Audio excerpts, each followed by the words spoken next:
और व्यवहार से कई धार्मिक मान्यताएं और कथाएं जुड़ी हुई है। एक प्राचीन हिंदू कथा के अनुसार ये पक्षी भगवान विष्णु और माता लक्ष्मी से संबंधित है और इसे सौभाग्य का प्रतीक माना जाता है। प्राचीन काल की बात है, एक तपस्वी ऋषि हिमालय की पवित्र गुफाओं में भगवान विष्णु की तपस्या कर रहे थे। उनकी घोर साधना से प्रसन्न होकर भगवान विष्णु उनके सामने प्रकट हुए और वरदान मांगने को कहा। ऋषि ने कहा, हे नारायण, मैं चाहता हूँ कि लोग सत्य और धर्म के मार्ग पर चले और प्रकृति का सम्मान करें, परंतु मनुष्य बार बार अपने अहंकार और लालच में पड़कर इस पवित्र मार्ग से भटक जाते हैं। कृपया कोई ऐसा उपाय करें जिससे मनुष्य को ये याद रहे कि उसे सदा धर्म और प्रकृति की रक्षा करनी चाहिए। भगवान विष्णु ने मुस्कुराते हुए कहा, ऋषिवर, मैं तुम्हारी भक्ति से प्रसन्न हूँ। मैं एक ऐसा पक्षी उत्पन्न करूंगा जो सत्य, सौभाग्य और प्रकृति प्रेम का प्रतीक बनेगा।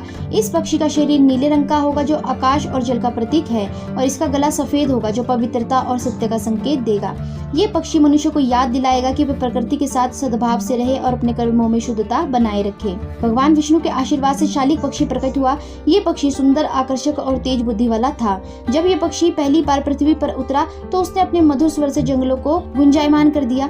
ऋषि इस पक्षी को देखकर अत्यंत प्रसन्न हुए और उन्होंने इसे आशीर्वाद दिया, हे दिव्य पक्षी, तुम सत्य और सौभाग्य के प्रतीक रहोगे। जो मनुष्य तुम्हें देखेगा उसके जीवन में सुख, समृद्धि और शांति बनी रहेगी। तुम भगवान विष्णु और माता लक्ष्मी